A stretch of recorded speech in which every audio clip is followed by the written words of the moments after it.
सा विद्या या विमुक्तये। विद्या किसे कहते हैं, इसकी परिभाषा करते हुए शास्त्रकारों ने सूत्र रूप में कह दिया है कि सा विद्या या विमुक्तये।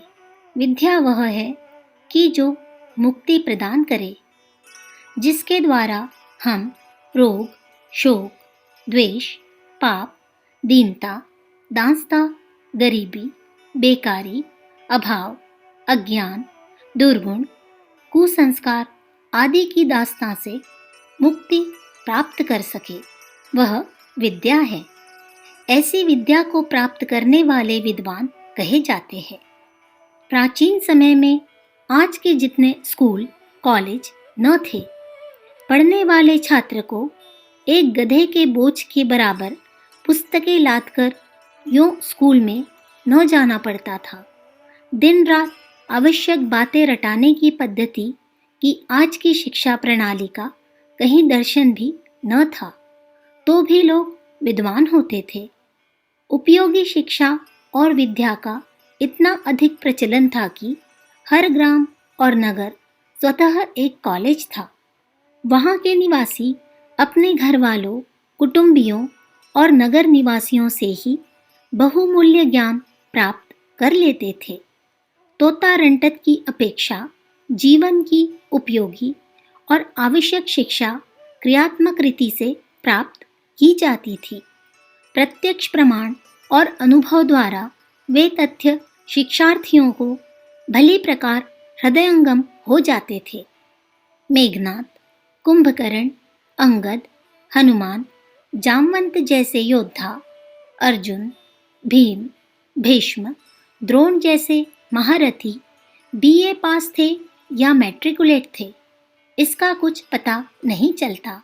दर्शन, विज्ञान, चिकित्सा, खगोल, भूगर्भ, प्राणीशास्त्र, रसायन, शिल्प, वास्तु, अर्थ, नीति, धर्म, आध्यात्म आदि विषयों के विशेषज्ञ घर घर में होते थे। इन विषयों की वे क्रियात्मक जीवन में अनुभवपूर्ण शिक्षा प्राप्त करते थे और अपने विषय के सुयोग्य ज्ञाता बन जाते थे। पुरुष के समान स्त्रियां भी अपनी विद्वत्ता में, शिक्षा में आगे बढ़ी चढ़ी थी। स्त्रियों के कॉलेज कहीं थे, इसका पता इतिहास के पन्ने नहीं देते, पर इतना जरूर बताते हैं कि आज की कॉलेज गर्ल्स की अपेक्षा उस समय की ललनाएं हर दृष्टि से अधिक सुशिक्षित होती थी। कबीर, रैदास, दादू आदि संत शिक्षा की दृष्टि से पिछड़े हुए कहे जा सकते हैं।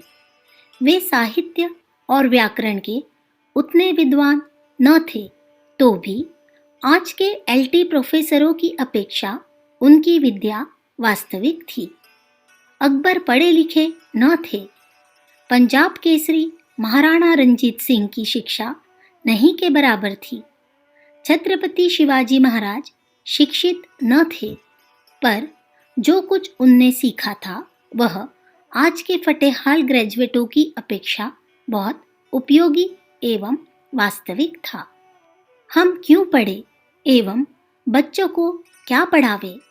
इस प्रश्न का सीधा सा उत्तर शास्त्रकार इस प्रकार देते हैं कि जिस ज्ञान के आधार पर दुखदायी बंधनों से छुटकारा प्राप्त किया जा सके वही विद्या है, उसे ही पढ़ो। रोग, शोक, द्वेष, पाप, दीनता, दासता, गरीबी, बेकारी, अभाव, अज्ञान, दुर्गुण, कुसंस्कार आदि के शारीरिक, मानसिक एवं सामाजिक बंधनों से मुक्ति प्राप्त करने की योग्यता शक्ति जिस उपाय द्वारा मिले वही विद्या है, उसे ही सीखना और सिखाना उचित है।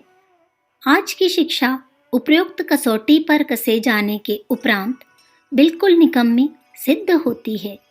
जीवन का 1/3 भाग स्कूल कॉलेजों के कैद खाने में व्यतीत करने के बाद हमारे बालक जब बाहर आते हैं तो वे उपरोक्त बंधनों से छूटना तो दूर, उल्टे जब स्कूल में प्रवेश हुए थे उसकी अपेक्षा भी अधिक जकड़े हुए निकलते हैं। शील, स्वास्थ्य, संयम, विवेक, विनय, श्रद्धा, उत्साह, वीरत्व, सेवा, सहयोग आदि विद्या द्वारा प्राप्त होने वाले स्वाभाविक फल जब उनमें दृष्टिगोचर नहीं होते तो फिर किस प्रकार कहा जा सकता है कि उन्होंने विद्या प्राप्त की है या वे विद्वान हो गए हैं।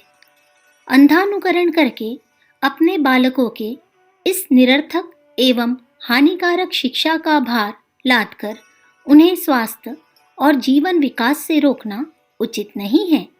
इतनी खर्चीली, इतनी श्रम साध्य शिक्षा जब विद्या से प्राप्त होने वाले सुफल की उपस्थिति नहीं करती वरन उल्टे परिणाम उत्पन्न करती है तो उसे अविद्या या कुशिक्षा ही कह सकते हैं।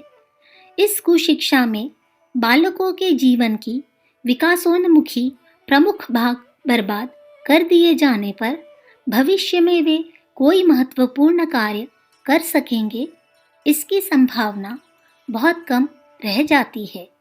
किशोरावस्था का पुष्प तोता रंटत में रात रात भर जागकर जब मसल डाला जाए तो फिर उस पर उत्तम फल लगने की क्या आशा की जा सकती है। उच्च शिक्षा के नाम पर प्रचलित वर्तमान अनुपयोगी शिक्षा से हमारा कुछ भी भला नहीं हो सकता। अब हमें ऐसी शिक्षा का निर्माण करना होगा जो क्लर्क बाबू ढालने की फैक्ट्री न रहकर शिक्षार्थी के जीवन विकास में सर्वतोमुखी सहायता प्रदान करे। उस शिक्षा में अनावश्यक पुस्तकों का गदर्भ भार न रहकर अनुभवी क्रियाकुशल आचार्यों द्वारा जीवनोपयोगी व्यवहारिक शिक्षा देने की व्यवस्था होगी। वही शिक्षा हमारे बालकों को सफल योद्धा, व्यापारी, नेता, सेवक, शिल्पी, वैज्ञानिक आदि बना सकेगी। उस धार्मिक आधार पर खड़े हुए शिक्षण से ही मनुष्य के बीच सच्चे प्रेम और सद्भाव की स्थापना होगी और सुख शांति में लोक परलोक का निर्माण होगा। आइए हम लोग ऐसी शिक्षा प्रणाली का निर्माण करें। उसके निर्माण की आज के अंधकार युग में सर्व उपयोगी आवश्यकता है। अखंड ज्योति, मई 1946, पृष्ठ संख्या 9-10।